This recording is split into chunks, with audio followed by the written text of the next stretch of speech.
Goeiemôre vriende, dit is vandag 9 Mei 2024 en ons is besig met ons gebedskursus dag 54. Ons is besig om te kyk na die borsharnas van geregtigheid en meer spesifiek na Juda, die 4de oudste seun van Jakob en Lea. En as ons gaan kyk na die seën wat Jakob dan nou oor Juda uitgespreek het aan die einde van sy lewe, dan lees ons in Genesis 49 vers 8 tot 10 in die Nuwe Lewende Vertaling. Dan sê Jakob, Juda, jou broers sal jou prys. Onthou ons het gesê Juda se naam beteken prys Jehovah, prys God. Nou kom Jakob en hy sê Juda, jou broers sal jou prys.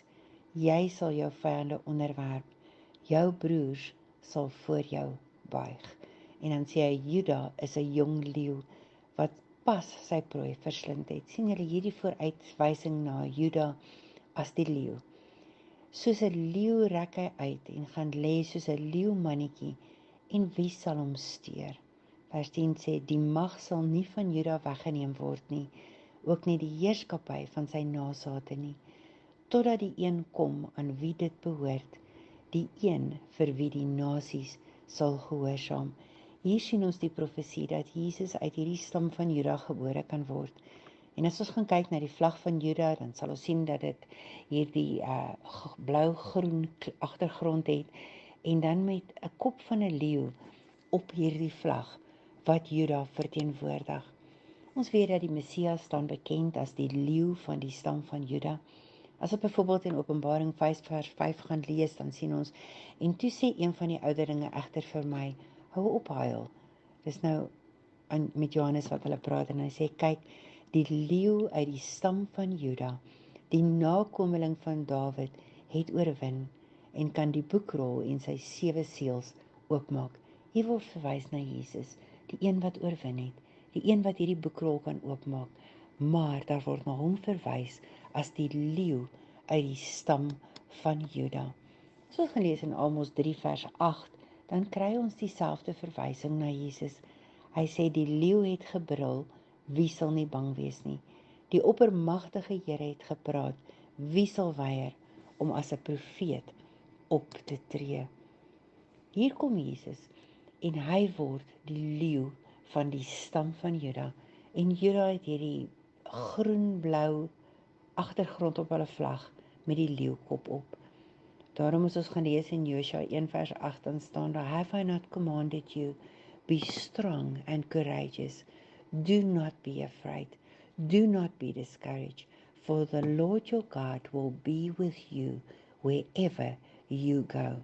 Met ander woorde, jy hoef nie bang te wees nie, jy moet sterk en courageous, strong and courageous, met ander woorde, jy moet wees, jy moet hierdie eienskappe openbaar wat Jesus openbaar. Jy moenie bang wees nie. Maar nou moet ons versigtig wees. Ek en jy kan nooit Christus word nie. Maar ons kan meer en meer gelykvormig word aan sy beeld. Ons sien dat die duiwel wou soos God wees en dit het sy val veroorsaak. As jy gaan kyk in Jesaja 14 vers 12 tot 14 en veral in vers 14, dan sê die duiwel, ek sal opklim tot in die hoogste hemele en soos die allerhoogste sal ek word. Ek sal soos God wees. En die duiwel probeer om soos God te wees. Ons lees in 1 Petrus 5 vers 8 tot 9 dat daar staan, wees versigtig, pas op vir die duiwel se aanvalle. Hy is julle groot vyand. Hy loop rond wat? Soos 'n brullende leeu op soek na iemand om te verslind. Jesus is die leeu van Juda en nou kom die duiwel soos 'n brullende leeu. Hy maak alles na van God. En nou wil die duiwel gehad hê dat die mens dieselfde fout maak. As jy gaan lees in Genesis 3 vers 5, dan sien ons in die Nuwe Lewende Vertaling daar staan dat die duiwel vir Adam en Eva sê, julle sal nie sterf nie, sê die slang. God weet dat julle oë sal oopgaan wanneer julle daarvan eet. Julle sal dan net soos God wees en weet van goed en kwaad. Die duiwel wil hê dat ons ook soos God wil wees, dat ons soos God wil wees en alles doen. En daarom kom hy met presies hierdie ding wat gemaak het dat hy geval het en dat hy nie meer 'n engel is nie, maar dat hy nou gevalle engele is. En hy sê, julle sal dan net soos God wees.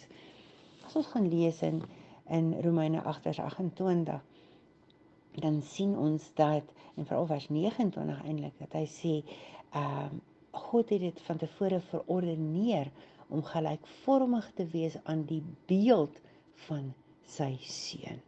As ons kyk in Genesis 1 vers 26, dan sê God, laat ons mense maak na ons beeld. Met ander woorde, ons kan lyk soos God. Ons kan doen soos God, maar ons kan nooit God wees nie.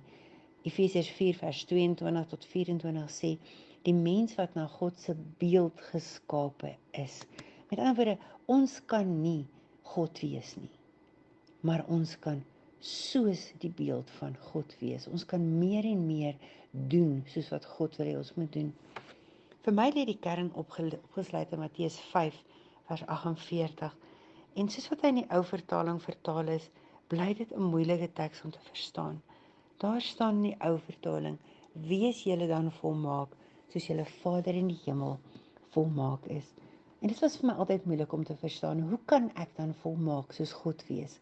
Maar die Nuwe Lewende Bybel maak dit baie makliker. Hy sê, wees julle dan volkome in julle liefde, soos julle hemelse Vader volkome in sy liefde is. Hy het mos alle mense lief. Wees volkome in sy liefde. Wat beteken dit?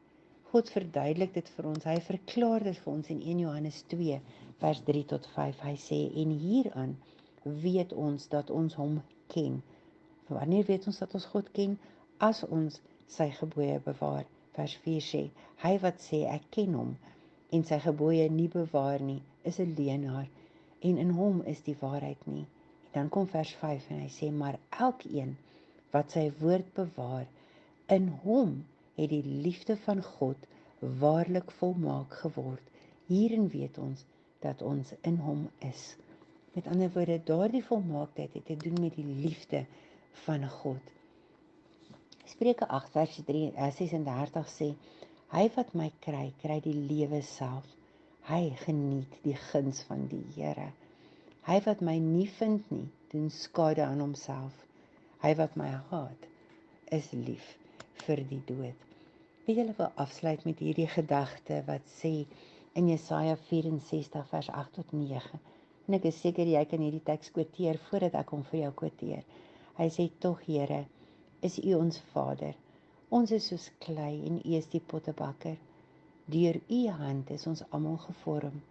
Here, moet tog nie kwaad wees vir ons nie, moenie ons sondes vir altyd teen ons hou nie. Hier lees ons dat Jesaja sê, U is die pottebakker en ons is die klei. Ons sing daardie liedjie so gereeld in die kerk. Deur U hand is ons almal gevorm. U is die pottebakker, ons is die klei. Ons weet dit almal, ons sing daardie liedjie. Maar ek wil jou vandag vra, laat jy God toe om jou te vorm soos hy jou wil vorm? Of laat jy die wêreld toe om jou te vorm soos wat jy is vandag? Wie is belangrik in jou lewe, God of die wêreld? Ek wil afsluit met die teks in Jesaja 45 vers 9. Hy sê, ellende wag vir hom wat sy skepper verwyd, 'n potskerf tussen die potskerwe. Kan die kleipot vir sy maker sê, wat maak jy? Kan jou handewerk vir jou sê, hy kan nie sy hande gebruik nie. Die ou Afrikaanse vertaling sê dit makliker. Hy sê, wee hom wat met sy formeerder twis. Vriende, hoeveel keer het jy al met God getwis?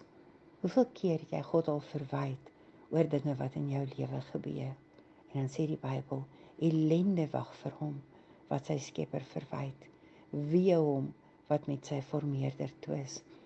Laat ons vandag besef, as ons teruggaan na die storie van Juda, as ons teruggaan na Lea, hoe sy gekla en gekerm het en gesê het, niemand het my lief nie, my man het my nie lief nie, dit gaan so sleg met my, God het my ellende gesien.